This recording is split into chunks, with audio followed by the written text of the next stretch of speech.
ഓം ശ്രീനാരായണ പരമഗുരവേ നമഃ. ഓം ശ്രീ ശാരദാംബികായേ നമഃ. ബഹുമാന്യരായ ഗുരുജനങ്ങളെ, പ്രിയ സഹോദരി സഹോദരന്മാരെ, എൻ്റെ കുഞ്ഞുമക്കളെ, എല്ലാവർക്കും നമസ്കാരം.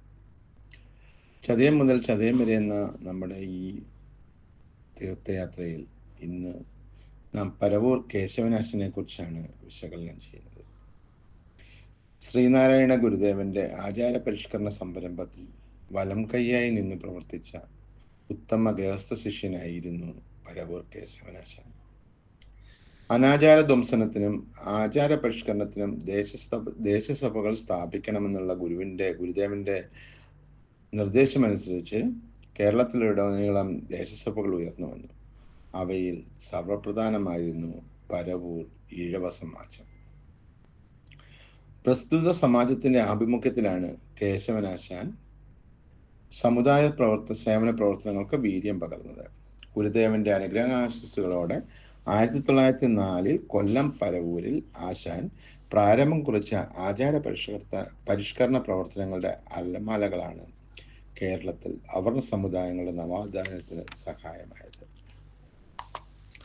ഗുരുദേവ ഭക്തനായ സമുദായ പരിഷ്കർത്താവ്, പ്രഗത്ഭനായ കവി, സംസ്കൃതാധ്യാപകൻ, പത്രപ്രവർത്തകൻ, ആയുർവേദാചാര്യൻ, പ്രജാസഭാ സാമാജികൻ എന്നിങ്ങനെ മഹാവ്യക്തിത്വത്തിൻ്റെ ഉടമയായിരുന്നു പരവൂർ ശ്രീ കേശവനാശാൻ. കേശവനാശാൻ ജനിച്ചത് കൊല്ലം പരവൂരിൽ സാഹിത്യ പാരമ്പര്യമുള്ള ഒരു ഈഴവ തറവാട്ടിലാണ്. പാവള്ളിക്കളിക്കും കുമ്പിടിക്കളിക്കും മറ്റും ധാരാളം പാട്ടുകൾ രചിച്ചിട്ടുള്ള പരവൂർ കൊച്ചമ്പിളി ആശാന്റെ ഭാഗിനേയൻ എഴിയത്ത് വൈരവനായിരുന്നു അച്ഛൻ. പരവൂർ തയ്യൽ വീട്ടിൽ കുഞ്ഞിക്കുറുമ്പ അമ്മയും. 1834, അതായത് 1834 കുംഭം 17-ാം തീയതി പൂരാടം നക്ഷത്രത്തിൽ ജനിച്ചു. കുഞ്ഞിക്കുറുമ്പ വൈരവൻ ദമ്പതികളുടെ ഏക സന്താനമായിരുന്നു ആശാൻ. വിധിവശാൽ ആശാന് 3 വയസ്സുള്ളപ്പോൾ തൻ്റെ മാതാവിനെ നഷ്ടമായി. പിന്നീട് ആ ബാലനെ വളർത്തിയത് തൻ്റെ വൈരവൻ വൈദ്യരുടെ ദ്വിതീയ പത്നിയായിരുന്ന കാർത്തികയ്യത്ത് കുഞ്ഞിക്കുറുമ്പയാണ്.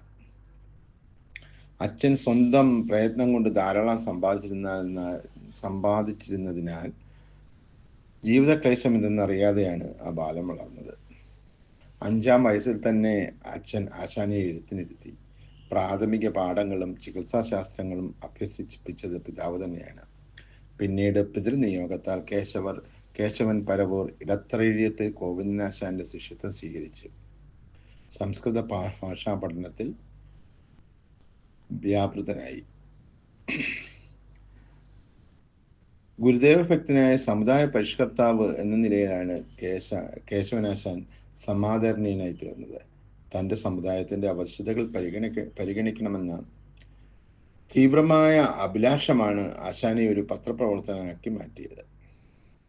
1891 തൻ്റെ പിതാവിൻ്റെ സഹായ സഹകരണത്തോടുകൂടി ആശാൻ 10,000 രൂപ മൂലധനം മുടക്കി കേരള ഭൂഷണം കമ്പനി എന്ന പേരിൽ ഒരു മുദ്രണാലയം സ്ഥാപിച്ചു.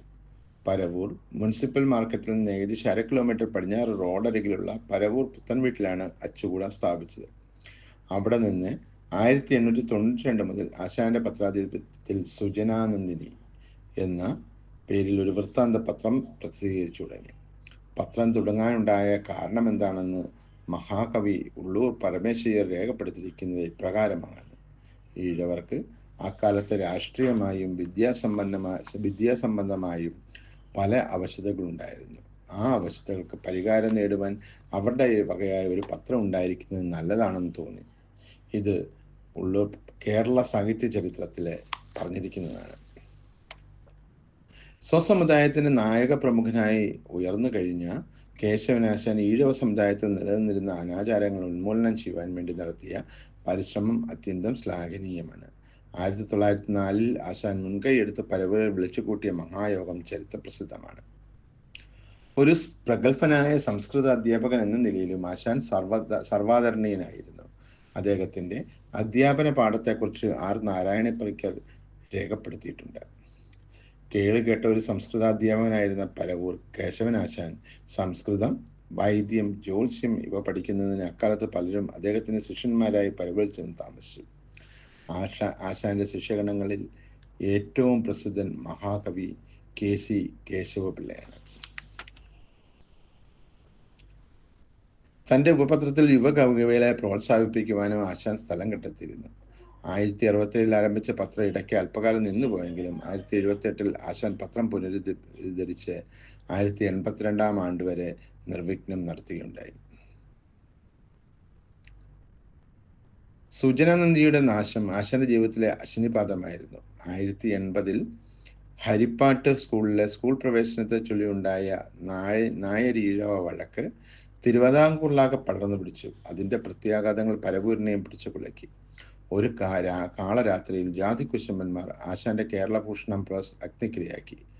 ആ ദാരുണ സംഭവത്തിന് ദൃക്സാക്ഷിയായിരുന്ന ആശാന്റെ മകൻ പരവൂർ PK ദാമോദരൻ വേദനയോടുകൂടി വിവരിക്കുന്നത് ഇങ്ങനെയാകുന്നു. അച്ചുകൂടത്തെ ബാധിച്ച ഹോരാനലൻ അടുത്തുള്ള ആശാന്റെ വസതിയായ പരവൂർ പുത്തൻവീട് എന്ന വിശാലമായ കെട്ടിടത്തിന്റെ ഉപരിഭാഗത്തേക്ക് സ്ഫുല്ലിംഗങ്ങളെ വഹിച്ചുകൊണ്ട് സംഹാരരുദ്രനെ പോലെ ജഡവിളർത്താടിയ ആ ഭയങ്കര കാഴ്ച ഇതെഴുതുന്നയാൾ തൻ്റെ 6 വയസ്സ് മാത്രം പ്രായമുള്ള കണ്ണുകൾ കൊണ്ടന്ന് കണ്ടതാണ്. വീട്ടിലുള്ള സ്ത്രീജനങ്ങളിൽ നിന്ന് പുറപ്പെട്ട നിലവിളി കേട്ട പരിഭ്രാന്തരായ സ്ഥലവാസികൾ ആശാന്റെ ഗൃഹം ലഹളക്കാർ ആക്രമിക്കുന്നതായി ധരിച്ച് വടിതടയായുധങ്ങളുമായാണ് ഓടിക്കൂടിയത്. നായരീഴവലകളിൽ ഒരു കക്ഷിക്ക് സുജനനന്ദിയോടുണ്ടായ വൈരാഗ്യം അങ്ങനെ കത്തുജ്വലിച്ച് തീർന്നു. ഒരു സാഹിത്യകാരൻ എന്ന നിലയിൽ സംസ്കൃതത്തിലും ഭാഷയിലും കവിത എഴുതുവാനുള്ള സർഗവൈഭവം ആശാൻ ഉണ്ടായിരുന്നുവെങ്കിലും അധികമൊന്നും എഴുതുവാൻ ആ പ്രതിഭാധനന് കഴിഞ്ഞില്ല. പാതാള രാമായണം ആട്ടക്കഥ, പതിവ്രതാധർമ്മം കിളിപ്പാട്ട്, കല്യാണ സൗഗന്ധികം അമ്മാനപ്പാട്ട് എന്നീ കൃതികൾ ആശാന്റെ ആദ്യകാല സൃഷ്ടികളാണ്. ഒരു ആയുർവേദ ആചാര്യൻ എന്ന നിലയിലും ആശാന്റെ പ്രസിദ്ധി കേരളമാകെ വ്യാപിച്ചിരുന്നു. തിരുവനന്തപുരത്തെ സർക്കാർ വൈദ്യപാഠശാലയിലെ പഠനരീതി ആശാന് തൃപ്തികരമായി തോന്നാഞ്ഞതിനാൽ സ്വന്തം ചെലവിൽ പുതിയൊരു ആയുർവേദ വിദ്യാമന്ദിരം സ്ഥാപിക്കണമെന്ന് പോലും ആശാൻ ഉറച്ചിരുന്നു. പല വൈദ്യസമാജങ്ങളിലും അധ്യക്ഷം വഹിച്ചുകൊണ്ട് ആയുർവേദ ചികിത്സാ സമ്പ്രദായത്തിൻ്റെ മഹാത്മ്യത്തെപ്പറ്റി അദ്ദേഹം ജനങ്ങളെ ബോധവാന്മാരാക്കിയിരുന്നു. ജീവകാരുണ്യത്തിലും ചികിത്സാ വൈദഗ്ധ്യത്തിലും അദ്വിതീയനായിരുന്ന ഡോക്ടർ പുന്നനെ അദ്ദേഹമാണ് അഷ്ടാംഗഹൃദയം പഠിപ്പിച്ചത്. ഡോക്ടർ പുന്നൻ ആശാന്റെ ആതിഥ്യം സ്വീകരിച്ച് പരവൂരിൽ ചെന്ന് ഏതാനും ദിവസം താമസിച്ചിട്ടും ഉണ്ട്. ജ്യോതിഷത്തിലും ആശാന്റെ കഴിവുകൾ അന്യാദൃശ്യമായിരുന്നു.